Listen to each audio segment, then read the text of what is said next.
नमस्कार, मेरा नाम मुकेश, आपका इस ऑनलाइन क्लास में स्वागत है। हमारी जवाहर नवोदय विद्यालय की क्लास चल रही है और टॉपिक चल रहा है अपना फैक्टर ऑफ मल्टीपल, गुणनखंड और गुणज। गुणनखंड और गुणजों में अपन इससे पहले 3-4 क्लासें हो चुकी थी। आप उन क्लासों को देख लीजिएगा यूट्यूब चैनल पर, फेसबुक पेज पर, फेसबुक ग्रुप पर अवेलेबल हैं और डिस्क्रिप्शन में सारी लिंकें दी गई हैं आपको। वहाँ पीडीएफ फाइल भी मिल जाएगी टेलीग्राम चैनल पर और क्लास नोट्स भी मिल जाएंगे जो मैं पढ़ाता हूँ वहाँ टेलीग्राम चैनल पर, फेसबुक पर पेज पर भी। वहाँ पर आपको सारी चीज़ें ये मिल जाएंगी। तो आशा करता हूँ आप वहाँ से सारी नोट्स डाउनलोड कर सकते हैं। प्रैक्टिस सेट भी अवेलेबल है टेलीग्राम चैनल पर। तो अपनी ये क्लासें चल रही थी गुणनखंड और मल्टीपल्स। तो इससे रिलेटेड निम्नलिखित संख्याओं के सभी गुणनखंड ज्ञात करने हैं। तो देखो, ये बी वाला सेक्शन है, ए वाला कर चुके थे 36। 36 का क्या करना है? देखो, फॉलोइंग द नंबर कि क्या करना है, ऑल फैक्टर फाइंड आउट करने हैं। ये नंबर दिए हैं, ऑल किस क्या फाइंड आउट करना है, इसके सारे फैक्टर्स फाइंड आउट करने हैं। सारे फैक्टर्स में कौन कौन से फैक्टर्स आ जाते हैं? भाज्य और अभाज्य दोनों आ जाते हैं। अगर इससे पहले के क्वेश्चन जो था 12, उसमें क्या था, प्राइम फैक्टराइजेशन, यानी सभी के अभाज्य गुणनखंड ज्ञात करने थे। लेकिन इसमें क्या पूछे, सभी गुणनखंड ज्ञात करने हैं। तो इस सभी गुणनखंडों में अपने भाज्य और अभाज्य दोनों गुणन सम्मिलित होंगे। जब 36 के गुणनखंड ज्ञात करेंगे तो वो गुणनखंड ज्ञात करने हैं अपने जिसमें भाज्य भी और अभाज्य दोनों गुणनखंड इसमें सम्मिलित रहेंगे। तो 36 का देखो, 36 का इस तरीके से अपन ने निकाला था। तो फैक्टराइजेशन कैसे करते हैं, यानी इसका 2 का भाग इसमें चला जाएगा, 2, 8, 2 का भाग यहाँ से 9, 3 का 9 और 3।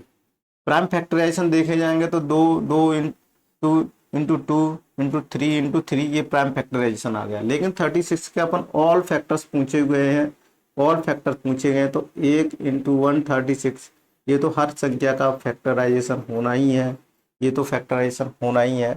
ठीक है। अब फिर इसके अलावा क्या देखेंगे, 2 इंटू 18 देख सकते हैं।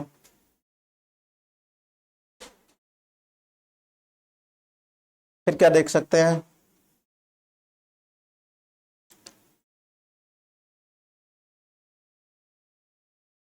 4 इंटू 9 देख सकते हैं।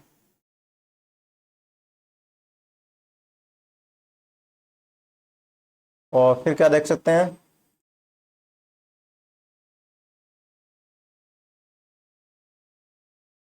12 इंटू 3 देख सकते हैं। और कौन कौन सा हो सकता है?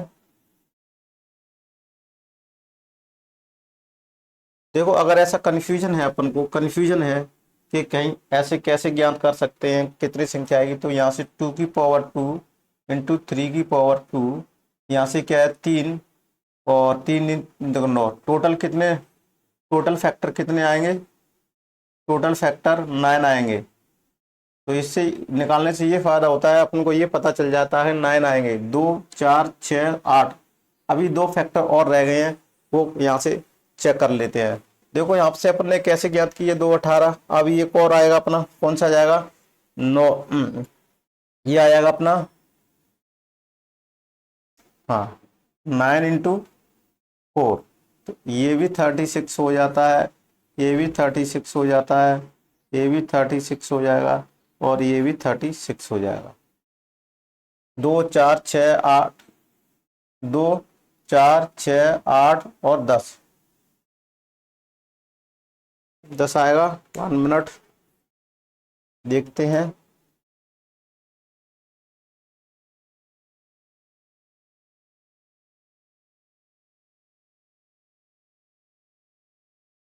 तो देखो, ये डबल हो गया, तो यहाँ ये नहीं आएगा, यहाँ से आ जाएगा कितना, 12 या 36। और एक और रहेगा अपना, कौन सा, 18 भी हो गया, और 36 भी हो गया, 2 भी हो गया, 4 भी हो गया, 3 भी हो गया।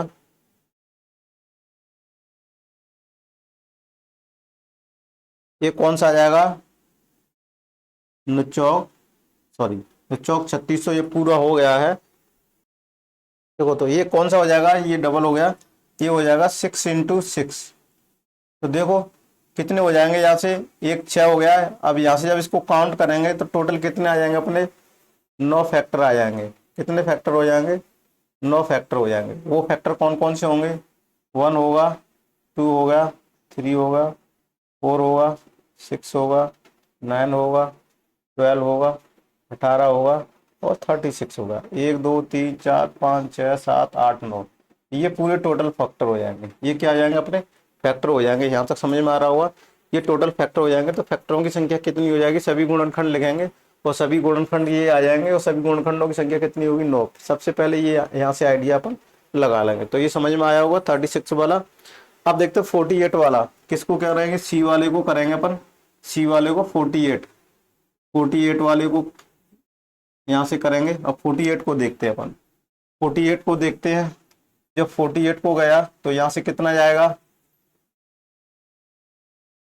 2 4, फिर यहाँ से 2 गया तो 1 और 2 गया, फिर यहाँ 3 से गया तो चौक 12 और यहाँ से 4 से गया तो 1 आ जाएगा। तो इस तरीके से आ जाएगा।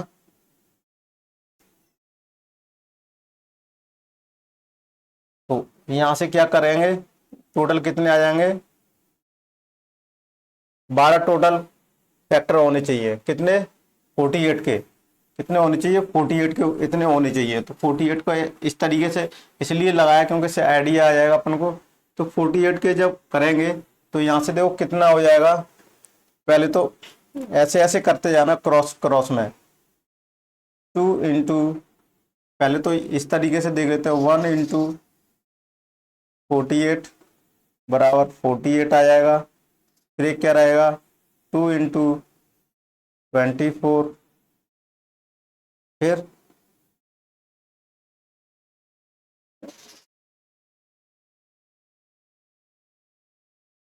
4 × कितना आ जाएगा, ठीक है ना। फिर कितना आ जाएगा अपना,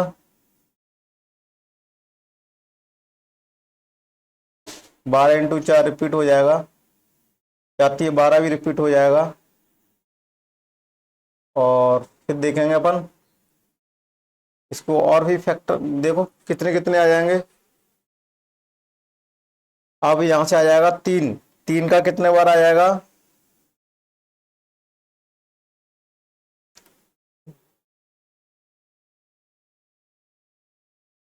तो देखो इसको 48 को अभी अपन ने ऐसे किया था ना, थोड़ा सा गलत किया था। 48 को देखो इस तरीके से कर लेना है, 2 4 जाएगा, 2 से, फिर 12 जाएगा, फिर 2 से, फिर जाएगा, फिर 2 से 3 बार जाएगा और फिर ये 3 से एक बार जाएगा। 1 2 3 4 यानी 2 की पावर 4 × 3 की पावर 1, इस तरीके से फैक्टर होंगे। तो 5 10 यानी टोटल कितने आ जाएंगे, टोटल 10 फैक्टर होंगे इसके। टोटल कितने फैक्टर होंगे, 10 फैक्टर होंगे इसके टोटल। तो देखो इसको कैसे ज्ञात करेंगे गुणनखंड को, 1, एक तो 1 ले लिया, एक 4 ले लिया, ये तो ले लेते हैं हमेशा, ठीक है, ये ले लेना है। फिर 2 यानी ये 2 ले लिया, इस तरीके से क्रॉस में करते हैं, 2 × 4 48 आ जाएगा। फिर ये आ जाएगा 4 यानी 2 × 2, इसको ऐसे क्रॉस में लेते जाएंगे तो ये क्या आ जाएगा, 12 यानी 48 आ जाएगा। फिर 8, इन तीनों को लेके यहाँ कर लेंगे ऐसे ऐसे तरीके से, 2 2 4 2 6 फिर 8, तो ये कितना आ जाएगा, 48 आ जाएगा। फिर यहाँ से लेना है अपन को, 8 होगा, फिर यहाँ से इसको इनका मल्टीप्लाई करना है, ठीक है। तो ये कितना आ जाएगा, 48। फिर इनका क्या है, यहाँ से करना है 16, 16 कितना आ जाएगा, 48। फिर क्या क्या बचा, एक आएगा, एक का इंटू का इनका सारे गुणा करने, 48, 48 × 1 यानी ये आ जाएगा, ठीक है। तो इस तरीके से अपन करेंगे, ये टोटल कितने आ जाएंगे, 10, ठीक है। तो अपन यहाँ से लिख सकते हैं, क्या लिख सकते हैं, फैक्टर लिख सकते हैं। देखो 1 आ जाएगा, 2 आ जाएगा, 3 आ जाएगा, 4 आ जाएगा, 6 आ जाएगा, 1 2 3 4 6 8 और 12 16 और 48, 1 2 3 4 5 6 7 8, 2 3 4 5 6 7 8 9, और एक 24 आ जाएगा। कितना आएगा? 24 और 48, ये सब क्या होंगे? फैक्टर होंगे। समझ में आ गया? ये सब क्या होंगे? फैक्टर होंगे। ये सब क्या होंगे? फैक्टर होंगे 48 के। इस तरह से अपने डी वाला भी ऑप्शन देख लेते हैं अपन। डी वाला ऑप्शन क्या है? 48। डी वाला 48 वाला ऑप्शन है। कितना? 48। डी वाला कौन सा है? 81। 81 को ज्ञात करना है। 81 के सारे गुणनखंड ज्ञात करने हैं। तो देखो, सबसे गुणनखंड का आसान तरीका मैं बता रहा हूँ आपको, जो मैंने अभी तरीका बताया था 48, उस हिसाब से करना है। 48 के सारे, पहले तो इस तरीके से करना है, 81 को इस तरीके से कर लेना है जिससे आपको कोई कंफ्यूजन नहीं होगा। 8 9 यानी 3 से चला जाएगा, 3 दूनी 6, 7 या 21, फिर 3 से चला जाएगा, 3 नंबर 27, 3 त्रिका 9, और 3 1 1। तो ये किसकी पावर हो जाएगी? 1 2 3 4, यानी 3 की पावर 4 है, यानी 4 + 1 क्या आएगा? 5 फैक्टर टोटल होंगे। टोटल कितने फैक्टर होंगे? 5। CRD लग जाएगा, 5 फैक्टर होंगे। अगर नहीं भी हो तो इसके फैक्टर कैसे लिखेंगे? देखो, फैक्टर कैसे लिखेंगे? डायरेक्ट अपन फैक्टर लिख रहे हैं, डायरेक्ट अपन फैक्टर लिख रहे हैं, वो लिखने की जरूरत नहीं है। अब देखो कैसे लिखेंगे। पहले तो कहाँ से स्टार्ट करते हैं? नीचे से स्टार्ट करते हैं। नीचे से स्टार्ट कर लेते हैं, 1 ले लेते हैं, इन सबका मल्टीप्लाई कर देते हैं। 1 इंटू सबका मल्टीप्लाई करेंगे तो कितना आ जाएगा? 81 इंटू 81 हो जाएगा। ठीक हो? इस तरीके से नहीं करो तो सबसे पहले तो 1 लिख लो, 1 आ गया। ठीक है, फिर इसके क्या करो? इसके 1 आ गया, फिर इसका आपस में 3 आ जाएगा, फिर आपस में क्या आ जाएगा? 9 आ जाएगा। ठीक है, फिर कितना आ जाएगा? 27 आ जाएगा। 1 2 3 4 और 1 81 आ जाएगा। कैसे आ जाएगा? देखो, ये 1 आ गया, 81 आ गया, 3 आ गया, आपस में गुणा करके 3 आ गया, 9 आ गया, 27 आ गया। इस तरीके से गुणनखंड होते हैं। तो 1 2 3 4 5, ये 5 हो गए। क्या हुआ? ये 5 गुणनखंड हो गए। तो गुणनखंडों की संख्या कितनी होगी? 5 हो गई। इस तरीके से गुणनखंड अपन ज्ञात करेंगे। सारे गुणनखंड इस तरीके से अपन ने क्या कर लिए? ज्ञात कर लिए। अब देख लेते हैं कौन सा है? 125, ई वाला 125, ई 125 वाले को करेंगे, और 121 टू 125 वाले को। तो देखो, इसको इस तरीके से करेंगे। यहाँ से 5, 5 दूनी 10, 5 25, 5 5 25, 5, यानी ये क्या आएगा? 5 की पावर 3, और जब पावर में 3 एक ऐड कर देते हैं, एक ऐड कर देते हैं, तो गुणनखंडों की संख्या आ जाएगी। कितनी गुणनखंडों की संख्या आ जाएगी? 4 गुणनखंडों की संख्या आ जाएगी। और फैक्टर लिखने का तरीका कौन सा होता है? सबसे शुरू से यहाँ से लिख लेते हैं। एक लिख लिया, ठीक है, फिर यहाँ 5 लिख दिया, फिर आपस में 25 लिख लिया। ठीक है, 25 से फिर क्या आ जाएगा? 125 लिख दिया। 1 2 3 और 125, ये क्या होंगे? इसके फैक्टर हो गए। क्या हो गए? गुणनखंड हो गए। ये क्या हो गए? गुणनखंड हो गए। गुणनखंड। तो ये सभी गुणनखंड हो गए। ये सभी गुणनखंड क्यों से हो गए? देखो, ये अभाज्य है, ये तो न भाज्य न अभाज्य संख्या है। ये क्या होनी चाहिए? भाज्य संख्या है, ये भी भाज्य संख्या है। तो इसमें दोनों टाइप के फैक्टर इंक्लूड हो गए, सम्मिलित है। इसमें दोनों तरह के गुणनखंड सम्मिलित है। अब ये वाले सारे क्वेश्चंस हो गए, कोई दिक्कत नहीं है आपको यहाँ तक। तो निम्नलिखित संख्याओं के सभी गुणनखंड भी हो गए। बेसिक चीजें करा रहे हैं, तो बेसिक चीजों से ही अपन को सारी चीजें ये मिलती हैं। तो बेसिक चीजें अपनी हो गई। इस तरीके से अपन ने इसको किया। अब चलते हैं अगले प्रश्न की तरफ। मैं अगला प्रश्न आपको बोर्ड पर डिस्प्ले पर दिखाता जा रहा हूँ। 1 मिनट। तो ये है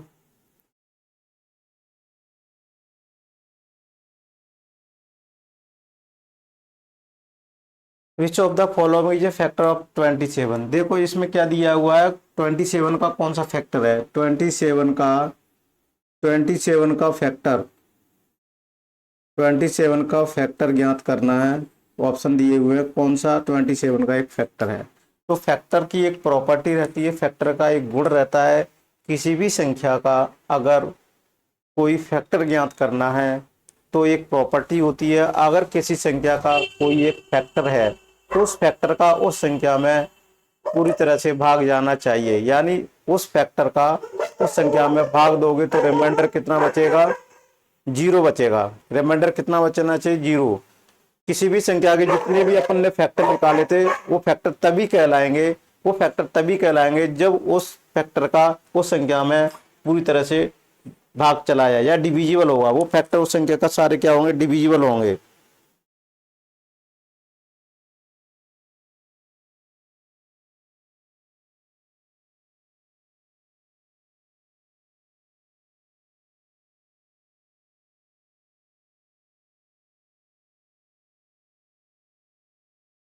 तो समझ में आ गया। अब एक पूछ रहा है ये फैक्टर 27 का फैक्टर, तो सबसे तरीका तो यही है 27 के सिंपल तरीके से, जो बच्चे नहीं आते उसको तो ये कितने से बार जाएगा, तीन में चला जाएगा। तीन में क्यों चला जाएगा, दो और सात कितने होते हैं, 2 + 7 9, 9 में तीन का भी भाग चला जाएगा, 9 का भी भाग चला जाएगा। तो ये संख्या तीन से भी कट रही है, 9 से, तो सबसे छोटी संख्या का भाग देके देखेंगे। 3 नंबर 27 और 3 × 9, 3 नंबर 27, 3 × 9 और 3 1 ये। तो ये क्या होगा, इसके फैक्टर, फैक्टर जब इसके करेंगे तो फैक्टर कौन कौन से हो जाएंगे इसके, देखो फैक्टर कौन से, एक भी हो जाएगा, तीन भी हो जाएगा, 9 भी हो जाएगा और 27 हो जाएगा। ये सारे इसके क्या होंगे, फैक्टर होंगे। ये सारे इसके क्या होंगे, फैक्टर होंगे, यानी चार उसके टोटल फैक्टर होंगे। ये चारों फैक्टरों में से देखेंगे कौन सा इनमें आ रहा है। एक है ऑप्शन में, नहीं है। तीन है ऑप्शन में, नहीं है। 9 इसमें ऑप्शन में है, 9 ऑप्शन में है और 27 वो 16 ऑप्शन में नहीं है। तो अपना आंसर कौन सा हो जाएगा, 9। क्या हो जाएगा, 9 ये अपना आंसर हो जाएगा। कि क्या हो जाएगा, किस कौन सा फैक्टर होगा, कि फॉलोइंग इज द फैक्टर। 27 इसका, 27 का एक गुणनखंड होगा कौन सा, 9। 9 क्यों होगा, अगर ये तो अपन ने चेक कर लिया। अगर आपको इस विधि से नहीं करना था, आपको इस विधि से नहीं करना था, अगर दूसरे शॉर्टकट से अपन को चेक करना था, तो सभी संख्याओं का 27 में भाग दे के देख लेना। जिस ऑप्शन का भाग चला जाए, और गुणनखंड हमेशा क्या होगा, 27 से छोटे होंगे। ये तो सही सारे ऑप्शन में छोटे दिए रखे हैं। फिर 27 में उस संख्या का ऑप्शन दिया उसमें भाग देते जाना। 2 का भाग 27 में देंगे नहीं जाएगा, 5 का भाग 27 में देंगे नहीं जाएगा, और 9 का भाग देंगे तो 27 में चला जाएगा। 9 27, 16 का भाग देंगे तो नहीं है। जिस संख्या का भाग चला जाए वो उसका क्या कहलाता है, गुणनखंड कहलाता है, फैक्टर कहलाता है। तो इसका आंसर, अगर पेन, ये तो मैंने शुरुआत में बताया था, अगर ऐसा क्वेश्चन दोबारा आपको मिले तो आपको सीधे क्या करना है, उसका भाग दे के देखना है, फैक्टर निकालना नहीं है, समय लेंदी हो जाएगा। ठीक है, ये तो बेसिक चीज़ें जिन बच्चों को बताया, जिनको शुरू से लेवल से पढ़ाना है, इसलिए तो ये समझ में आया होगा। अब देख लेते हैं, which is the greatest common factor of 12 and 36। क्या greatest common factor of 12 and 36, ये कॉमन फैक्टर्स पूछ रहा हुआ है। ये देखो कॉमन फैक्टर्स 12 और 36 का कॉमन, देखो तो देखो कॉमन फैक्टर पूछा हुआ है ग्रेटेस्ट, जीसीएफ क्या बोलेंगे इसको, जीसीएफ भी बोलते हैं शॉर्टकट में, शॉर्ट फॉर्म में जीसीएफ। जीसीएफ ज्ञात करने के लिए सबसे 12 के गुणनखंड ज्ञात करने हैं। 12 के गुणनखंड कितने होते हैं, 1 2 3 6 12। 36 के गुणनखंड ज्ञात कर लेना है अपन को, तो इसके 9 होंगे। तो 9 कितना, 1 2 3 4 9 18 12। सबसे क्या पूछा, ग्रेटेस्ट कॉमन, सबसे बड़ा कॉमन कौन सा है इसमें, 12। इसमें देखो ये कॉमन मिल रहा है, कौन सा मिल रहा है, ये मिल रहा है। अपना आंसर कौन सा हो जाएगा, 12 कॉमन फैक्टर है, तो यही अपना क्या हो जाएगा, आंसर हो जाएगा। यहाँ तक कोई दिक्कत है तो बताइएगा। ठीक है, तो ये दूसरा क्वेश्चन भी इसमें हो गया। एक केवल दो संख्याओं एक स्वयं से विभाजित होती है। एक ऑप्शन में दिया हुआ है, एक अभाज्य संख्या केवल दो संख्या हो एक और स्वयं से विभाजित होती है। भाज्य संख्या, पूर्ण संख्या, पूर्णांक संख्या। तो देखो क्या दिया हुआ है, एक पूर्ण संख्या केवल दो संख्याओं से स्वयं से विभाजित होती है। सबसे पहले डी वाला ऑप्शन ले लेते हैं, फिर ऑप्शन को भरते हैं। एक, कौन सा वाला, डी वाला, एक पूर्णांक, एक पूर्णांक संख्या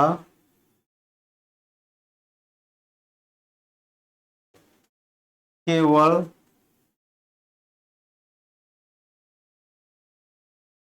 दो संख्याओं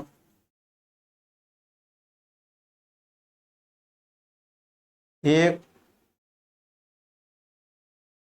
और स्वयं से विभाजित होती है। अपन को इसको चाहते तो 2 लाइन में 10 सेकंड में भी इसको खत्म कर सकते थे, लेकिन अपने सारे कॉन्सेप्ट क्लियर कराने हैं, इसलिए मैं इसको डिटेल से बता रहा हूँ। डी ऑप्शन, उल्टे ऑप्शन से लेते हैं डी। एक पूर्णांक संख्या केवल दो संख्याओं एक और स्वयं से विभाजित होती है। पूर्णांक संख्या कौन सी होती है? 0, 1, 2, 3, -1, -2, -2, -3, इस तरीके से चलते रहते हैं। ये कौन सी कहलाएंगे? इंटीजर्स नंबर कहलाएंगे। इंटीजर्स नंबर यानी पूर्णांक संख्या होती है जो माइनस प्लस तक जाती है और माइनस तक जाती हैं। तो केवल दो संख्या है पूर्णांकों में, तो देखो 3 भी होती है, 4 भी होती है, ये सारी संख्याएं।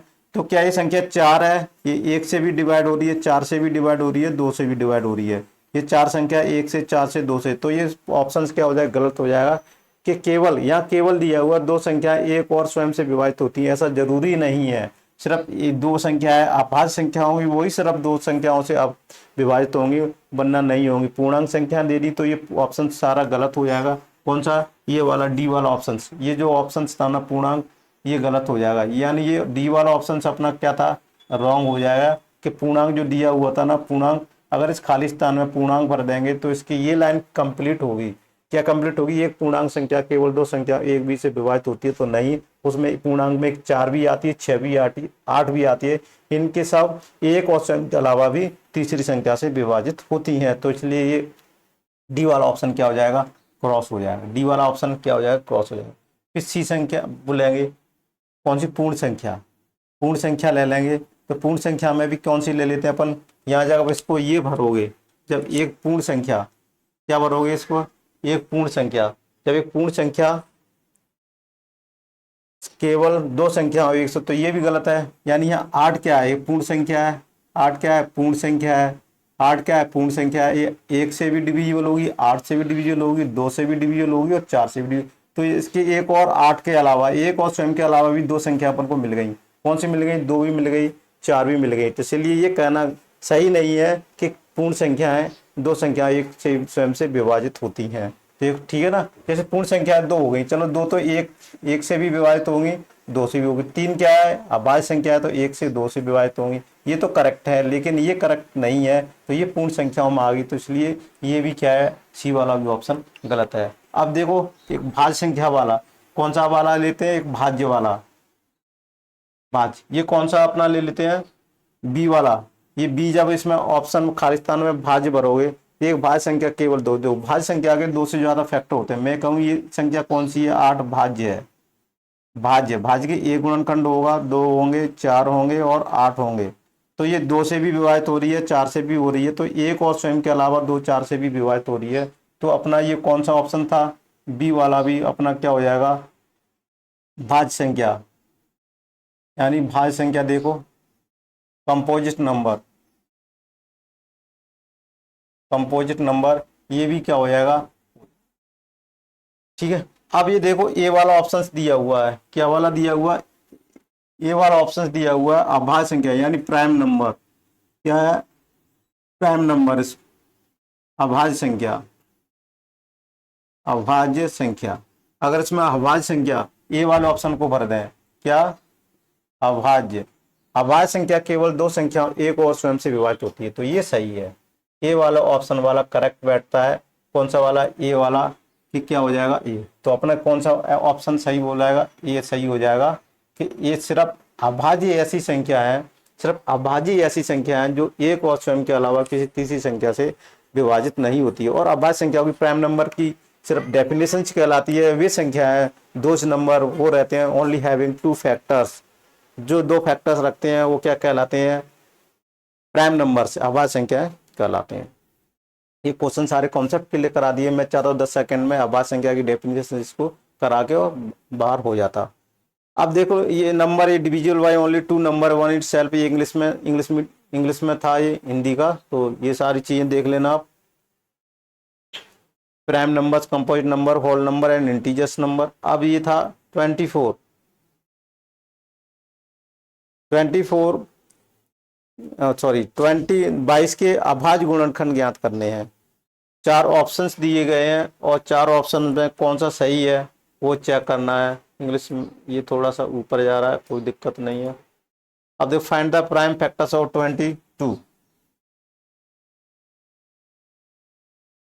22 की क्या पूछा हुआ, प्राइम फैक्टराइजेशन यानी अभाज्य गुणनखंड ज्ञात करने हैं। 22 के अभाज्य गुणनखंड ज्ञात करने के लिए मैंने बताया था 1 1 2 का भाग चला जाएगा, 11 11 चला जाएगा, फिर प्राइम फैक्टराइजेशन आ जाएगा। तो कितना प्राइम फैक्टराइजेशन आ जाएगा इसका। देखो प्राइम फैक्टराइजेशन कौन कौन से गुणनखंड होंगे इसके, 2 होगा इंटू 11 होगा, दोनों संख्याएं प्राइम है, ये भी प्राइम नंबर है, ये भी प्राइम नंबर है, ये भी अभाज्य संख्या है, ये भी अभाज्य संख्या है। तो ये प्राइम फैक्टराइजेशन हो गया, ये प्राइम फैक्टराइजेशन हो गया। तो 2 इंटू क्या हो जाएंगे, प्राइम फैक्टर होंगे। ठीक है, प्राइम फैक्टराइजेशन पूछा हुआ है। क्या पूछा हुआ है, प्राइम फैक्टराइजेशन 2 के अभाज्य गुणनखंड ज्ञात करने हैं। लेकिन ऑप्शन में क्या क्या दिया हुआ है वो देखते हैं। ऑप्शन में 7 3 1 दिया हुआ है, वो भी गलत है। 2 2 10 वो भी गलत है। 1 2 11 ये भी गलत है। 2 11 1 2 11 सही भी मान सकते हैं कि प्राइम फैक्टराइजेशन है, लेकिन सारे ऑप्शंस वैसे देखा जाए तो गलत ही दिए हुए हैं। प्राइम फैक्टराइजेशन ये संख्या, अगर ये ऑप्शन अपन मान लें सी वाला 1 2 इंटू 11 तो 1 है, 1 न तो भाज्य है और न अभाज्य है। तो सारे ऑप्शंस गलत दिए हुए हैं। एक नया ऑप्शन जोड़ लेना है इसमें, 2 इंटू 11 यानी इसके 2 इंटू 11 होंगे। तो ये वाला ऑप्शन ई अपन इसमें ऐड कर दिया जाएगा एक, तो ये अपना क्या हो जाएगा, आंसर हो जाएगा। थोड़े ऑप्शन इसमें गलत दिए हुए हैं। अब देख लेते हैं अगला प्रश्न, देख लेते हैं 33। Find the prime factor of 33। 33 के क्या करने हैं, अभाज्य गुणनखंड ज्ञात करने हैं, प्राइम फैक्टराइजेशन। तो देखो 33 के प्राइम फैक्टराइजेशन क्या होते हैं वो आप देख लीजिए। देखो कौन सा 33 के क्या अभाज्य गुणनखंड है। 33 के अभाज्य गुणनखंड ज्ञात करने के लिए मैंने ये विधि बताई थी। अभाज्य गुणनखंड कैसे ज्ञात करते हैं, इस तरीके से ज्ञात करते हैं। 1 चला जाएगा और ये 5वां चला जाएगा, फिर ये 3 से चला जाएगा तो 5 15 और 5 से चला जाएगा। तो इसके अभाज्य गुणनखंड कौन से होंगे, 2 3 5 2 3 5, ये वाला ऑप्शन है। और ये अपना डी वाला ऑप्शन से मैच कर रहा है। कौन सा, डी वाला ऑप्शन से मैच कर रहा है। ठीक है ना, डी वाला ऑप्शन से मैच कर रहा है। 2 3 एंड 5 प्राइम फैक्टराइजेशन हो गया। अगले प्रश्न की तरफ चलते हैं। Number is neither prime NOR composite. ऐसा कौन सा नंबर है जो न तो भाज्य संख्या है ना अभाज्य संख्या है। ऐसा कौन सा नंबर है जो न तो भाज्य है ना अभाज्य संख्या है, वो कौन सा नंबर है वो ज्ञात करना है। देखो सबसे पहले प्राइम फैक्टराइजेशन की क्या, देखो अभाज्य संख्या की क्या परिभाषा बताई थी मैंने। अभाज्य संख्याएं वो संख्याएं होती हैं, अभाज्य संख्याएं वो संख्याएं होती हैं जिनके सिर्फ 2 फैक्टर हो, या कहें अपन एक और स्वयं के अलावा किसी तीसरी संख्या से भाग नहीं जाए तो वो संख्या अभाज्य संख्या कहलाती है। कंपोजिट नंबर वो कहलाती है जिसमें एक और स्वयं के अलावा किसी तीसरी संख्या से भाग चला जाए तो वो संख्या कंपोजिट यानी भाज्य संख्या कहलाती है। लेकिन अगर इस कंडीशन को, इस दोनों परिभाषाओं को अगर कोई संख्या फॉलो नहीं करती है संख्या को, तो वो संख्या क्या कहलाती है, नहीं तो वो प्राइम नंबर कहलाएगी, नहीं वो कंपोजिट कहलाएगी। तो तो देखो तो यहाँ पर क्या दिया, 5 दिया हुआ है, ऑप्शन में 5 दिया हुआ। तो 1 और 5 इसके क्या है, ये 1 के अलावा स्वयं के, तो ये कौन सी हो जाएगी, प्राइम फैक्टर हो जाएगी। क्या हो जाएगी, प्राइम नंबर हो जाएगी। ये कौन सी हो जाएगी, प्राइम नंबर हो जाएगी। फिर 3 दिया हुआ है तो ये भी 1 3 ये भी प्राइम नंबर है।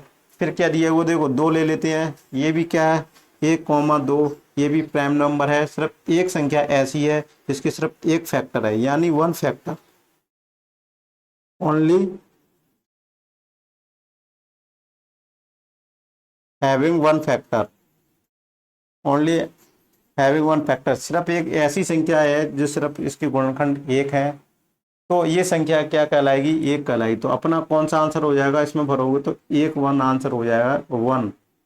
ठीक है, क्या है 1, यही आंसर हो जाएगा। 1 एक ऐसी संख्या है जो neither number is neither prime NOR composite, neither prime NOR composite, नहीं तो वो प्राइम संख्या है, अभाज्य संख्या है, और नहीं वो भाज्य संख्या है, ना तो अभाज्य संख्या है ना भाज्य संख्या है। समझ में आ गया होगा। अब देख कौन सी संख्या 16 का गुणनखंड है, 16 का गुणनखंड ज्ञात करने।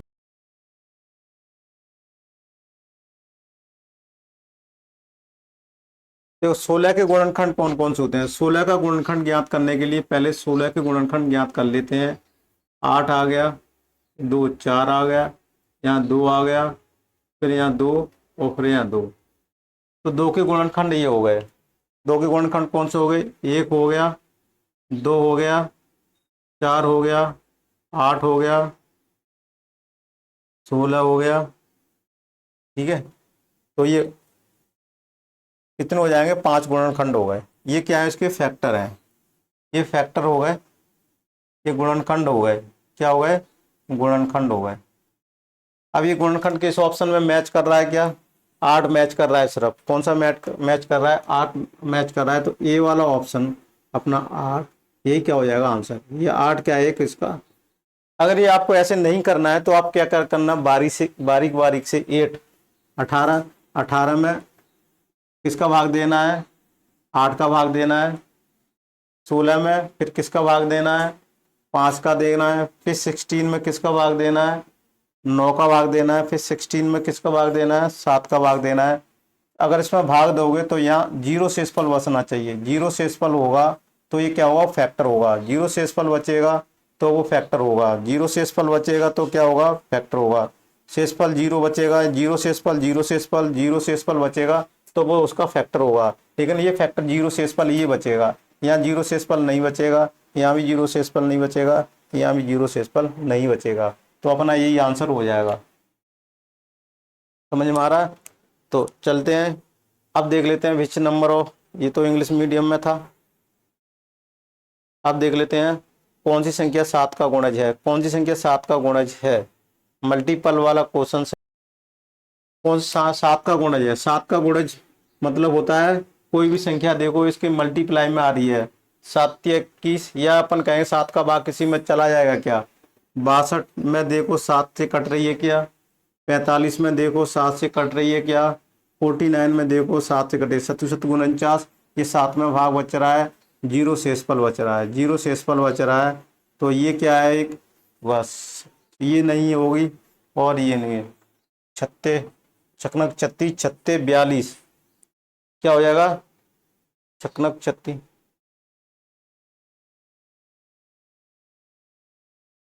7 छक्के 42।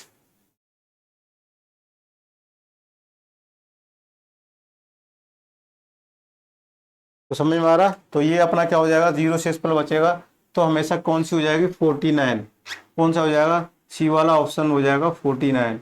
यही क्या हो जाएगा, अपना आंसर हो जाएगा कि 49 वाला क्या है, इसका मल्टीपल है। 49 वाला ये इसका क्या है, मल्टीपल है। 49 वाला इसका क्या है, मल्टीपल है। यहाँ तक समझ में आ रहा होगा। अब चलते हैं 36 के सभी गुणनखंडों की सूची बताइए। तो 36 के सारे अपन कर चुके थे इससे पहले वाले क्लास में, सॉरी इसी क्लास में 36 का अपन ने किया था। और सारे गुणनखंड कौन कौन से होते हैं वो उसमें सूचीबद्ध किया गया था अपन को।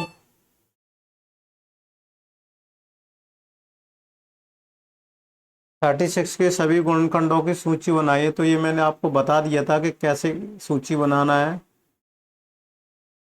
तो आपको इस तरीके से दो का इसमें देंगे, 1 8 और 9 और 3। तो इसके देखो गुणनखंड कितने हो जाएंगे, 1 आ जाएगा, फिर कितना आ जाएगा, यहाँ 36 लिख लेंगे, फिर कितना आ जाएगा, 3 आ जाएगा, 9 आ जाएगा, 18 आ जाएगा और 27 आ जाएगा।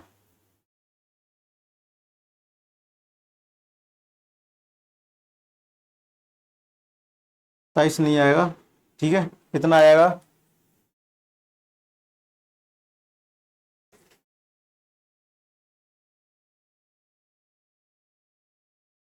तो देखो।